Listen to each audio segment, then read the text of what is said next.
Нух алейхиссалам, біліп жүріңіздер, бұл өте маңызды мағлұмат. Нух алейхиссалам жер бетіндегі ең алғашы рет Даджалмен қалай ескерткен адам. Жер бетінде ең алғаш рет Даджалмен ескерткен пайғамбар кім екен?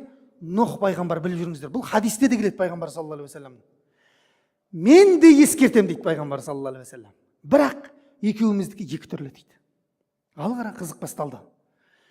Нух пайғамбар қауымына ескертіп жатыр. Ертең Даджал келіп қалуы мүмкін деп жатыр Нух пайғамбар. Иманға келіңдер, Даджал келіп қалуы мүмкін, сендерді тозаққа қарай сүйреп алып кетеді деп айтып жатыр. Бірақ Нух алейхиссалам Даджалдың бір сипатын айтпай кеткен дейді. Мына қараңыздар. Бізге рахат жақсы болды да, бізге де тастап кетсе болатын еді. Ертең қияметтің үлкен белгілерінен Даджал шығады, оған ермеңдер десе, сөйтіп айтса болады, негізі болады, сол жеткілікті. Бірақ бізге пайғамбар саллаллаху алейхи вассалам соқырға таяқ ұстатқандай етіп сипаттап кеткен ғой, басынан аяғына дейін. Көрдіңіз ба? Не істемес үшін? Ілесіп, еріп кетпес үшін дейді, бірақ үмметтің ең көбін тозаққа сол алып кетеді дейді. Мұхаммед пайғамбардың үмметінің ең көбін кім алып кетеді?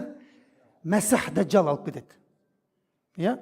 Бұл білесіздер, пайғамбар саллаллаху алейхи вассалам, мен сендерге Даджал туралы айтам, фа иннаху ағуар деп айтқан. Ағуар деген көзі солып қалған деген. Яғни екі көзі бар, бірақ бір көзіне солып қалған. Қазір барлық жерде бір көзді не қылып жатыр? Хит қылып жатыр, реклама қылып жатыр. Адамдардың миын әдемілеп дайындап беріп жатыр ғой. Ертең бір көзді бірдеңе болып жатса, ешқандай не жоқ, проблема жоқ. Бұл табиғи нәрсе деген сияқты адамдарды дайындап жатыр. Ол сендердің раббыларыңмын деп айтады дейді пайғамбар саллаллаху алейхи вассалам. Бірақ сендердің раббыларың одан пәк дейді, қараңыздар. Оның бір көзі, бір хабарда оң көзі дейді, екінші хабарда сол көз дейді. Қалай болса да бір көзі солған жүзім сияқты дейді, андай қалай ақ кеткен көз сияқты ғой, бір көзі ақ кеткен көз сияқты. Сондай жалпақ адам дейді, қызыл өңді, хадистерде келген. Маңдайында кафір деген жазуы бар дейді. Ана қарасаңшы, соған дейін айтып кеткен ғой, шатасып қалып жатсыңдар. Оны әрбір сауаты бар адам, сауаты жоқ адам оқи алады дейді. Көрдіңіз ба? Маңдайындағы кафір деген жазуды оқи аласыз да. Сөйтіп ол келеді дейді. Жердің бетінде 40 күнге ғана келеді дейді. Болды. 40 күнде бұл үмметтің ең көбін тозаққа сол алып кетеді дейді. Бірінші күні бір жыл сияқты болады дейді. Екінші күні бір ай сияқты, үшінші күні бір апта сияқты, төртінші күнінен бастап сендердің күндерің сияқты болады дейді пайғамбар саллаллаху алейхи вассалам. Яғни ол кірмеген жердің бетінде қауым болмайды. Жылдамдығы нөсерлеп жауған жауынның жылдамдығындай дейді, естіп отырады дейді.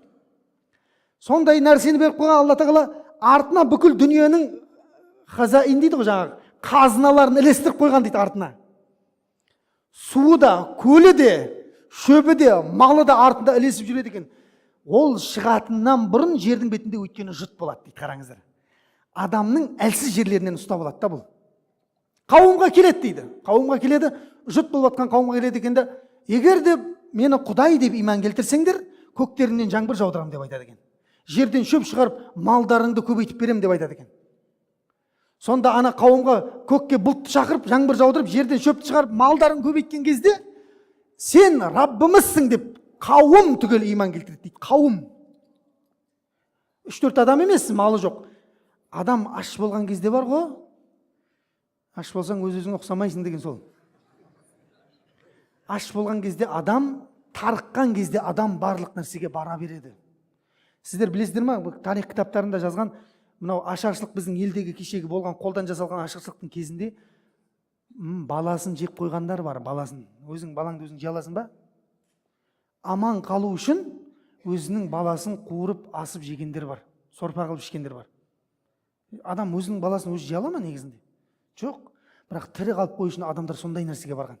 Көрдіңіз ба? Сол аштықтың, жұттың кезінде келіп, аналар қарсы адамның әлсіз жерінен ұстап алып тұрған. Кейбір қауымдардың ішіне кіріп, қабірлерге барып, әке шешелерін тірілтіп береді дейді хабарларда. Көрдіңіз бе? Әке шешелерін тірілткен кезде, міне бүгін сенің Раббымыз екендігіне тағы да көзім жетті деп айтады екен жаңағылар. Сондай дәджал деген бұл өтірікші деген, кәззап деген, қазақшаға аударғанда. Айтатынның бәрі өтірік, істейтіннің бәрі өтірік, бірақ Алла оған тек қана мүмкіншіліктерді берген ең ауыр сынақ қылып дейді. Сондықтан пайғамбар саллаллаху алейхи вассалам хадисінде айтады, дүние жаратылғаннан бергі ең ауыр сынақ бұл Мәсіх дәджалдың сынағы дейді. Жер бетінде ондай сынақ болған емес, болмайды да дейді. Көрдіңіз бе? Ең ауыр сынақ бұл дәджалдың сынағы екен.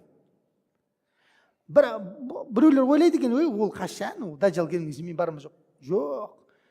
Егер де біреу басталып кетсе, пайғамбар саллаллаху алейхи вассалам бір қияметтің белгісі басталып кетсе, үзілген моншақ сияқты пытырлап кетеді дейді барлығы. Бірінен соң бір адам бүкіл қияметтің үлкен белгісін көріп шығуы мүмкін бір өзі. Сол моншақ сияқты пытырлап бірден соң бірі кетіп қалады дейді. Демек, мына біздің қазіргі болып жатқан сынақтар бар ғой. Біз әшейін сынақтарда екенбіз да. Ол келген кезде анау адамдарды жұтып алып кетеді дейді ғой, жұтып. Пайғамбар саллаллаху алейхи вассалам айтады, оның жанына келген адам екі нәрсені көреді дейді. Бір қолында су, бір қолында оты болады дейді. Егер де кездесіп қалып жатсаңдар, негізі кездеспеңдер дейді пайғамбар саллаллаху алейхи вассалам. Барынша қашып кетіңдер дейді. Көрдіңіз бе? Бірақ та кездесіп қалып жатсаңдар, суына емес, отына бар да көзіңді жұм деп айтады пайғамбар саллаллаху алейхи вассалам. Бірақ адамдар соны біліп тұрып, ана суының көркемдігі адамды баурап кетеді де, отқа барам деп тұрған адам суға қарай кетіп қалады дейді. Көрдіңіз бе? Мен имандымын, мен ғалыммын, мен тақуамын дегендердің алдарына шықпаңдар дейді пайғамбар саллаллаху алейхи вассалам. Мүлдем алдына шығуға болмайды, ананың бар ғой. Алдына шықпа, өз имандарыңа өздерің күмәнданып қаласыңдар дейді. Бұның бәрі хадисте келген. Ғалымдар, үлкен тақуалар оның алдына барғанда солай иланып қалып жатқан болса, біз құсаған қатардағы жауынгерлерге Раббымыздың рахым болсын. Алланың амандығы болмаса бар ғой, алып кетеді. Көп ғалымдар айтқан, әсіресе әйел кісілерді байлап болса да ұстап қалыңдар деген. Үйлеріңде байлап болса да ұстап қалыңдар. Өйткені олар естіген нәрсесіне иман келтіріп кете береді дейді. Ойбай, анау бір не келіпті? Жаңбыр жаудырады екен, шарбағыңнан андай нелер шығарады екен десе, қойш деп, сояққа барып анаған иман келтіріп кетуіне әбден мүмкін екен. Сондықтан оны байласа да ұстап қал деген сөзі, отбасыңды тозақтан сақтап қал деген сөз екен. Көрдіңіз ба? Енді бұл өте ауыр, дәджалдың несі үлкен тақырып қой негізі, Мәсіх дәджалдың тақырыбы. Онымен кездескен сахаба туралы да айтылады тарихта. Тамим ибн Аус ад-Дари деген сахабаның оқиғасы бар, дәджалмен кездескендігі жайында. Христиан болған, Шам жерінде Палестинадан шығып, теңізге шықтық, сапарлатып 30 кісі болып дейді. Жолда кемеміз аударылды, толқынның астында қалдық. Сөйтіп бір аралда тұрдық дейді ғой, есіміз жисақ. Сол хадису жасаса деп айтады. Жасаса деген жаңағыдай бір күзетші сияқты, тыңшы сияқты бірдеңенің хадисі деп аталады хадис. Имам Муслимде келген сахих хадис. Сонда жаңағы жүн басқан дейді. Денесінің бәрі жүн дейді. Сонымен кездесіп қалдық. Сөйтіп анау біздің хабарымызды біліп тұр дейді ғой жаңағы. Сендерді үңгірде бір адам, жаңа бір жаратылыс күтіп отыр дейді. Барыңдар соған. Сөйтіп бұлар 30 кісі болып барсақ, қолы менен тізесі қосып, ұмытпасам солай, қолы менен тізесі қосылып кісенделген біреу отыр дейді қараңғыда. Сөйтіп сендер кімсіңдер деп айтты. Біз осындай өстіп аралға келдік дейді. Ақырғы заманның пайғамбары шықты ма деп айтады дейді. Шықты дейді. Ол арабтармен соғысты ма дейді. Яғни өзара ішіндегі соғыстар болды. Кім жеңді? Бірде анау жеңді, бірде Табария көлінде су бар ма деп айтады дейді. Табария деген қазіргі Израиль мен Сирия, Иорданияның ортасындағы, орысша Тверия деп аталады, Табария көлі. Жер бетіндегі ең тұщы көлдің біреуі сол. Ішуге жарамды. Сол көлдің суы бар ма дейді, қарасаңызшы. Бар, адамдар одан пайдаланып жатыр дейді. Жақында ол тоқтайды дейді. Яғни тартылады дейді. Естіп жатсыздар ма хабарлардан тартылып жатқан? Табария көлінің ортасынан арал шыққан жігіттер. Арал, остров шығып жатыр. Остров қашан шығады? Көл тартылған кезде шығады. Жақында ол тартылады деп айтады дейді анау. мүмкін емес деп айтады, андай үлкен көл. Кеше телевизордан шығып жатыр, қарасаңыздар, Табария көлінің ортасынан арал шыққан. Екінші дейді, Бисанның құрмаларын айтып беріңдерші маған деп айтады. Бисан деген Табария көлінің батыс бөлігіндегі қала, қазіргі Палестина жерінде. Бисан деген жер. Сұлтан Бейбарыс атамыздың моңғолдармен Айын Жалут деген шайқаста соғысқан жері, Бисан деген жер.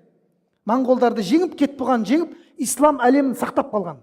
Білесіздер ғой, ислам әлемін 3 адам сақтап қалған дейді. Соның біреуі Захир Бейбарыс дейді. Сұлтан Бейбарыс. Қалған екеуін кейін сабақтарда айтып беремін. Кіріп кетеміз басқа жаққа. Сол жер, айтайын дегенім, сол аймақ жаңа Бисан аймағы деп аталады. Бисандағы құрмалар өсіп жатыр ма деп сұрайды дейді жаңа. Өсіп жатыр де. Жақында ол жердің құрмалары жеміс бермейді деп айтады.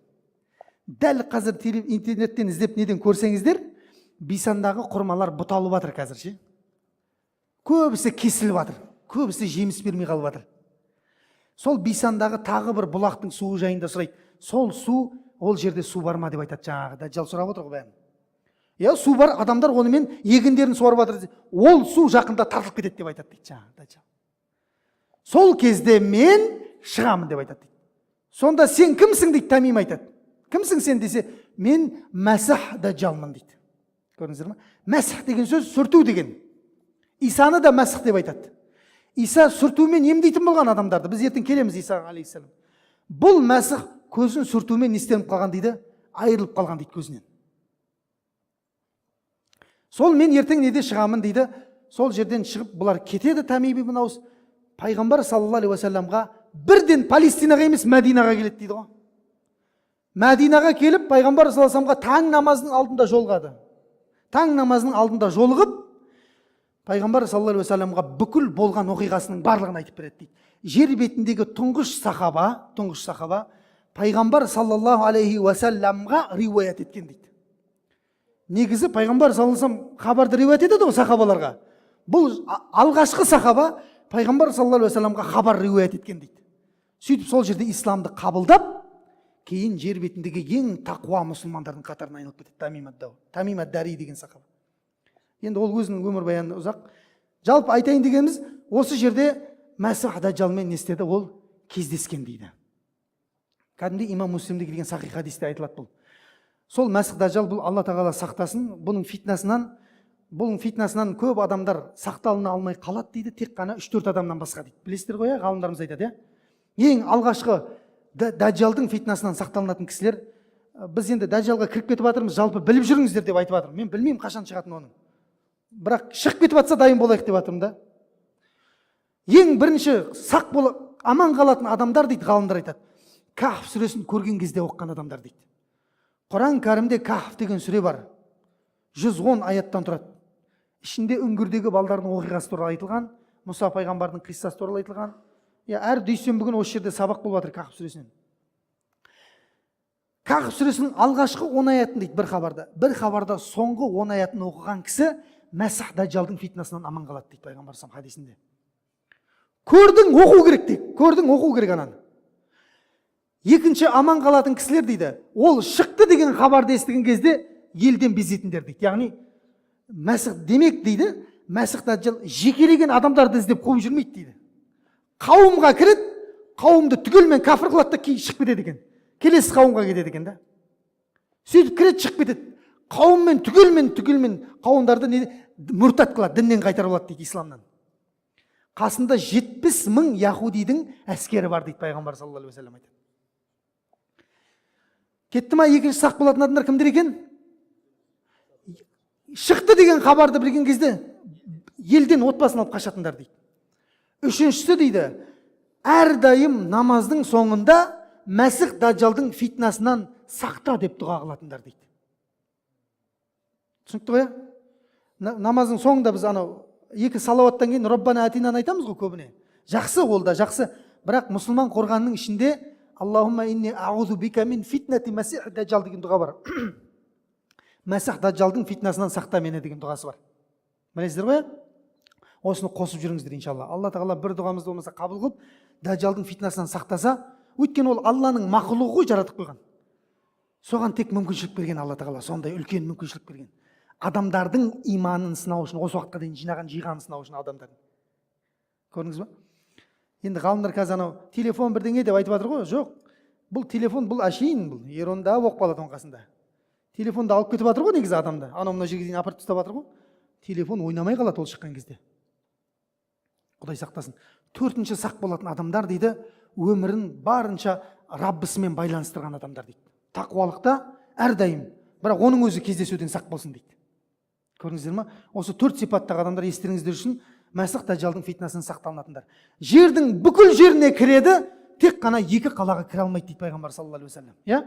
Біреуі Мекке, біреуі Мәдина. Қашан ол екі қалаға жақындаса, қылышын жалаңдатқан періштелер ол жерден қуып шығады дейді оны.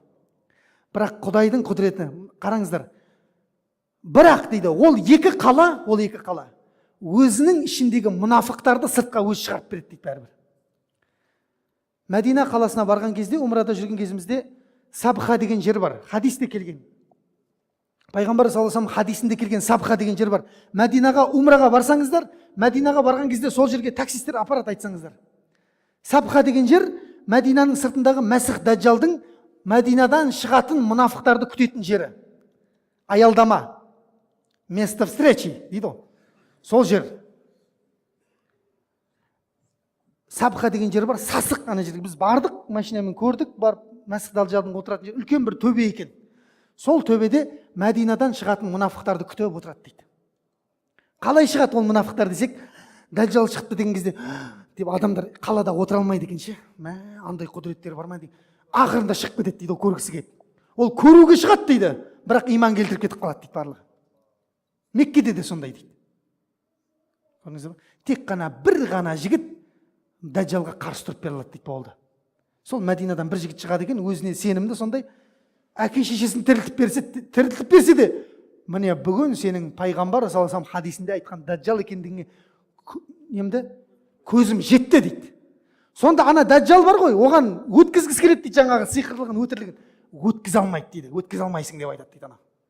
Өз-өзіне сондай сенімді адам бір ғана жігіт шығады дейді Мәдинадан болды. Алла тағала мынау Дәжжалдың фитнасын сақтасын. Бұл өте үлкен фитна. Мына жерде кімді Нұх алейхиссаламды айтамыз деп Дәжжалға кіріп кетпіз ғой. Нұх алейхиссалам қауымын осылай ескерткен болса, Дәжжал келеді деп айтқан ол. Пайғамбар саллаллаху алейхи вассалам осындай қылып сипаттарының барлығын айтып беріп кеткен. Енді сұрақ туылады. Пайғамбар саллаллаху алейхи вассалам бұл Мәсіх Дәжжалдың сипаттарын қаяқтан біліп тұр деген сұрақ туылады.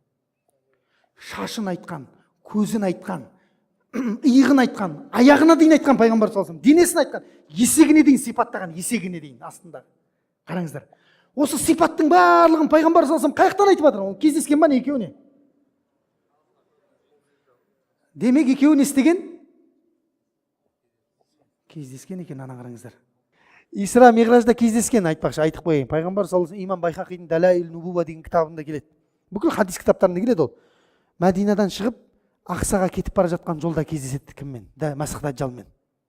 Жолда кездеседі. Бурақта кетіп бара жатқан кезде. Сол кезде көрген оның бір көзінің ақ біткендігін бәрін. Ау? Тырнаған ба дейді? Ау? Далаилун Нубува деген. Тағы жазып ал, мына кітапта келеді сосын. Субулул Худа вар Рашад деген кітапта келеді. Сосын ана Далаил Нубува деген Абу Нуайм Асфаханидың кітабы бар, сол кітапта келеді. Осы 4-5 кітап жинап қарасаң, ішінде барлығында Миғраждың оқы. Тағы бір кітап бар, имам Салихи Димашқидің Муъжизату ар-Расул, қалай еді? Исра уал Миғраж. В общем, сөйтіп имам Салихи ад-Димашқи деп жазсаң, шығады сол кісінің кітабы. 450 беттік Исра Миғраж туралы. Сол кісінің ішінде кітабы келтірген енді. 450 бет кітапқа Исра Миғраж жазған ана кісі бар ғой. Ойлай беріңіз, ішінде қаншама нәрсе бар. Ал кеттік, не айтып жатыр жаңа? Иса алейхиссалам сөйтіп жер бетіндегі ең ұлы фитнаның несін қояды? Нүктесін қояды. Ол фитна Мәсіх Дәжжалдың фитнасы. Мәсіх Иса менен Мәсіх Дәжжал кездеседі. Екеуі де Мәсіх, екеуі де демек не істейтін болған? Сипайтын болған, сүртетін болған. Мынау түсікті сипап емдейді. Мынау не істеп жүр сипап? Көзін ағызып алған сипап. Көзін уқалап, не істеп сипап, не істеген дейді? ағызып алған дейді, риуаяттарда айтады. Сол үшін ол мәсіх болған дейді. Екі мәсіх кездеседі ғой. Кім жеңеді сөйтіп?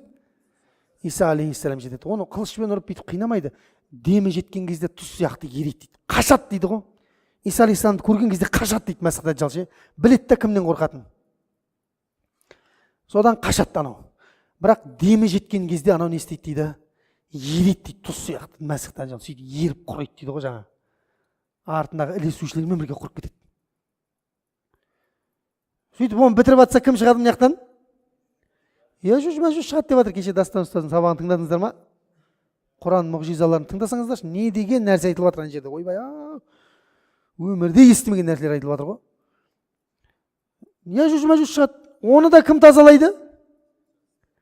Иса алейхиссаламның дұғасы тазалайды. Білесіздер ғой, келіп аспанға Құдайды өлтірдік деп жебе атып, ол жебе қан болып түсіп, кейін ол бұлттан құрт жеп аналар шірейді, жердің беті деген лас болып кетеді. Сөйтіп барып Иса алейхиссалам өмір сүреді, үйленеді, сөйтіп кәдімгідей жерленеді, дүниеден өтеді.